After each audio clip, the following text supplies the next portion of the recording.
En los años posteriores a la Primera Guerra Mundial, el mundo se encontraba al borde de un cambio monumental. La guerra había terminado, pero su legado moldearía los años de entreguerras de maneras profundas. Las economías se estaban reconstruyendo, las sociedades se estaban transformando y se estaban sembrando las semillas de futuros conflictos. Este periodo, lleno de esperanza y dificultades, preparó el escenario para los dramáticos eventos que seguirían.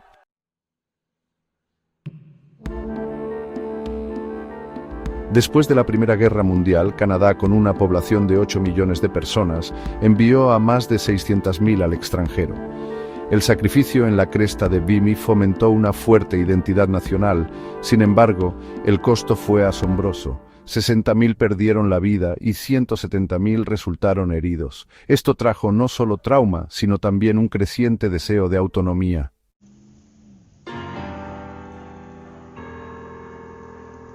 Los años 20 trajeron una ola de prosperidad y cambio social a Canadá. Durante esta vibrante década, Canadá ganó una autonomía significativa. El incidente de Chanak en 1922 y el Tratado del Halibut en 1923 marcaron pasos hacia la independencia. El establecimiento de una embajada independiente en Washington en 1926 solidificó aún más esta autonomía. Finalmente, el Estatuto de Westminster, en 1931, reconoció a Canadá como un dominio autónomo.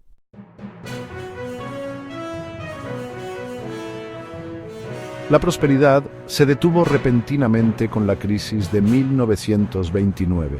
La Gran Depresión golpeó duramente a Canadá.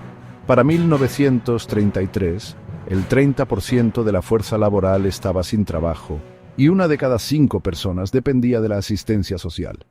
Las praderas canadienses se enfrentaron a una grave sequía y un colapso económico.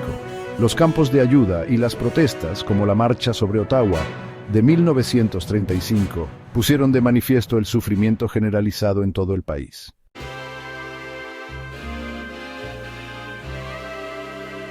Mientras Canadá sufría, la agresión crecía en el exterior. Hitler, Mussolini, Japón. Aunque al principio se mostró cautelosa, el fracaso de la política de apaciguamiento demostró la amenaza global.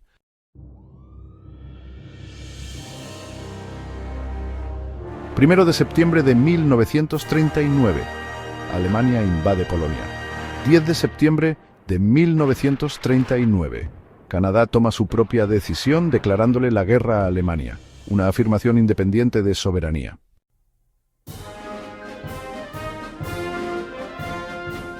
1 de septiembre de 1939, Alemania invade Polonia. 10 de septiembre de 1939, Canadá toma su propia decisión, declarando la guerra a Alemania, una afirmación independiente de soberanía. Canadá se movilizó para la guerra total.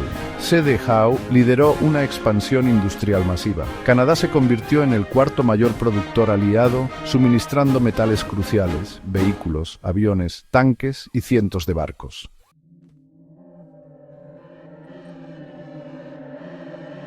Canadá se movilizó para la guerra total. C.D. Howe lideró una expansión industrial masiva. Canadá se convirtió en el 4º mayor productor aliado, suministrando metales críticos, vehículos, aviones, tanques y cientos de barcos.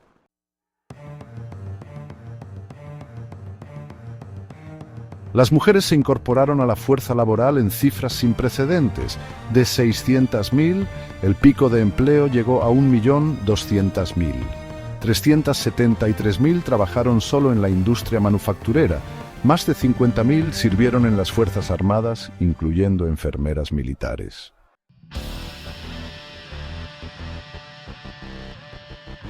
La vida diaria se transformó. El racionamiento gestionaba la escasez. Los bonos de la victoria, promovidos con intensidad, como el Día de la Victoria en Winnipeg, financiaron la guerra, recaudando casi 12.000 millones de dólares.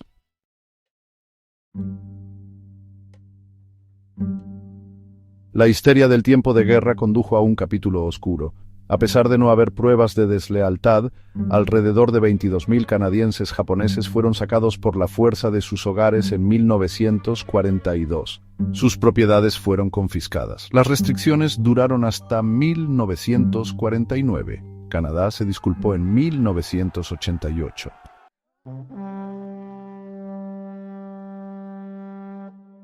El servicio militar obligatorio resurgió como un tema de división. El plebiscito de 1942 mostró una profunda división, con 65,6% votando sí en general y 72,1% votando no en Quebec. La política del primer ministro King era no necesariamente el servicio militar obligatorio, sino el servicio militar obligatorio si era necesario.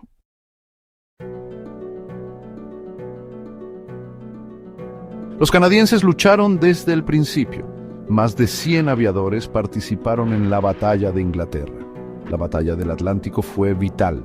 La Marina Real canadiense creció enormemente, escoltando convoyes contra submarinos, lo cual fue clave para mantener a Gran Bretaña con vida. Diciembre de 1941, 1975 canadienses defendieron Hong Kong. La colonia cayó el día de Navidad. Alrededor de 290 murieron en batalla. Trágicamente, alrededor de 264 más murieron como prisioneros de guerra en campos brutales.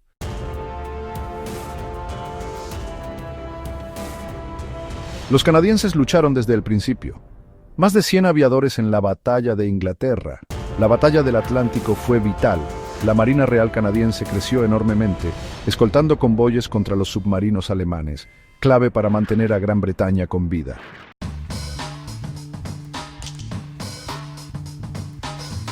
Diciembre de 1941.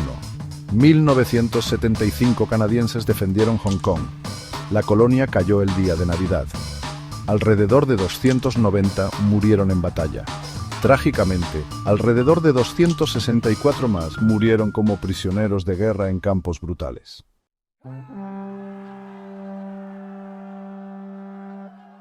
...19 de agosto de 1942... el raid de Dieppe. Cerca de 5.000 canadienses lideraron una incursión de prueba. Fue una catástrofe, con pérdidas brutales, 916 muertos, alrededor de 1.950 prisioneros, pero proporcionó lecciones vitales para futuras invasiones.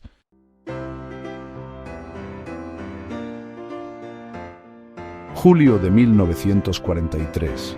Los canadienses se unieron a la invasión de Italia, una larga y agotadora campaña por la península contra la decidida defensa alemana. Más de 93.000 sirvieron, más de 26.000 bajas, cerca de 6.000 muertos.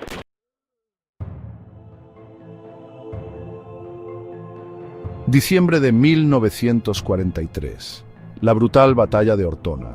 Los canadienses lucharon casa por casa contra tropas alemanas de élite, desarrollando tácticas de ratoneras, costosa, pero demostró una sombría determinación.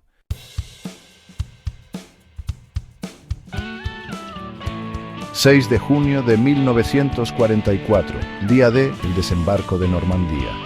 El mayor desembarco anfibio de la historia. Una planificación meticulosa y las lecciones aprendidas en Dieppe prepararon a 150.000 soldados aliados. La tercera división de infantería canadiense asaltó Juno Beach, enfrentándose a un fuego feroz y a numerosos obstáculos. Cerca de 15.000 canadienses desembarcaron el día D.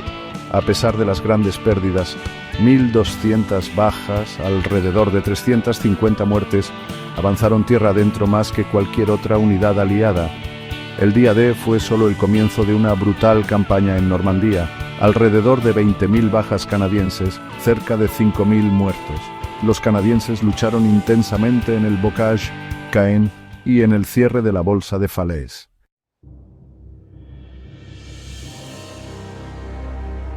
...6 de junio de 1944, día D, el desembarco de Normandía. El asalto anfibio más grande de la historia.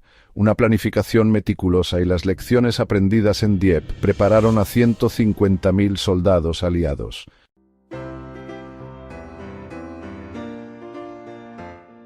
La tercera división de infantería canadiense asaltó Juno Beach. Enfrentando fuego feroz y obstáculos, alrededor de 15.000 canadienses desembarcaron el día D. A pesar de las grandes pérdidas, con 1.200 bajas y alrededor de 350 muertes, penetraron tierra adentro más que cualquier otra unidad aliada.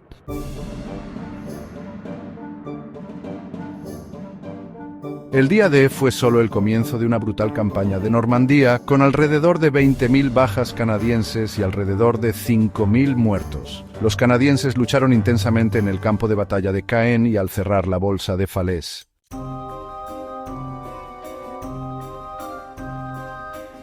A medida que nos acercamos a los momentos finales de este viaje increíble, es importante recordar la determinación implacable que impulsó a estas personas hacia adelante. Cada paso que dieron, cada desafío que enfrentaron fue un testimonio de su espíritu inquebrantable. Sabían que había mucho en juego y, sin embargo, siguieron adelante con una determinación que fue extraordinaria. No se trataba solo de lograr un objetivo, se trataba de dejar un impacto duradero, un legado que inspiraría a las generaciones futuras. ¿Y saben? Al final, sus esfuerzos no fueron en vano. El legado que crearon continúa resonando, recordándonos el poder de la perseverancia y la importancia de mantenernos fieles a nuestros valores. Así que, al reflexionar sobre este viaje, tomémonos un momento para apreciar el último empujón que unió todo.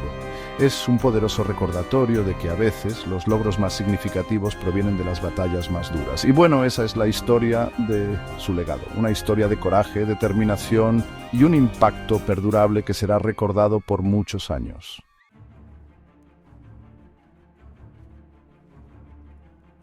Los canadienses avanzaron por el noroeste de Europa despejando puertos, y en la agotadora batalla del Escalda, que resultó en más de 6.000 bajas canadienses, abrieron Amberes. Luego, liberaron a los Países Bajos, proporcionando ayuda vital durante el invierno del hambre.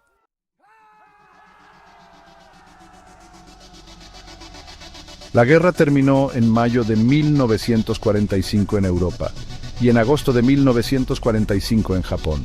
Más de 1.100.000 canadienses sirvieron de una población de 11 millones. El coste fue inmenso. Más de 45.000 murieron y 55.000 resultaron heridos. Los canadienses aborígenes también sirvieron a pesar de enfrentarse a la discriminación.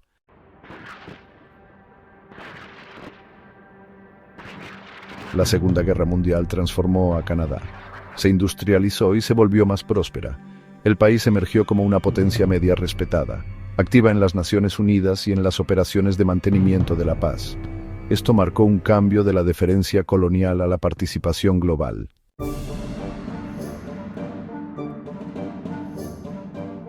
Desde las pruebas entre las guerras hasta los sacrificios de la Segunda Guerra Mundial, la resiliencia de Canadá forjó una nación más segura de sí misma y respetada internacionalmente.